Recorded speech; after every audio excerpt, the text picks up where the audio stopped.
ৰাতিৰে পৰা দি থকা বৰষুণ জাকত পাখি তিতি জোপোকা লাগি চৰাইহালি বাঁহটোতে সোমাই আছে। ওলাব পৰা নাই। পাখি কোবাই ঢপলিয়াই ফুৰিবলৈ।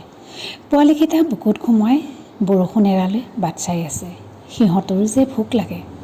ভোকত চিঞৰি থকা মুখকেইখনিলৈ চাই উচ পিচাই এবাৰ বাহিৰলৈ ওলাইছে, এবাৰ ভিতৰলৈ সোমাইছে। কেতিয়ানো গৈ সিহঁতৰ বাবে টোপ বিচাৰি আনি মুখত গুজি দিব পাৰিব, তাৰেই চিন্তাত আকাশখনলৈ সজল দৃষ্টিৰে চাই পঠিয়ায়। সিহঁতলৈ বৰ বেয়া লাগে। আমাৰ দৰে সিহঁতৰো চিন্তা। খাদ্য যোগোৱা যে কিমান কষ্ট, দায়িত্ব গধুৰ, সময় নিস্তব্ধ। এজাক একেৰাহে দিয়া বৰষুণ। দায়িত্বই চিন্তা কৰিবলৈ শক্তি দিয়ে। এই শক্তিয়ে জগত পৰিচালিত হৈ আহিছে। আমি কোনোৱেই সাৰি যাব নোৱাৰোঁ এই দায়িত্বৰ পৰা। দায়িত্ব এটা পৰিয়ালক বান্ধি ৰাখে মৰমৰে নাজৰিৰে।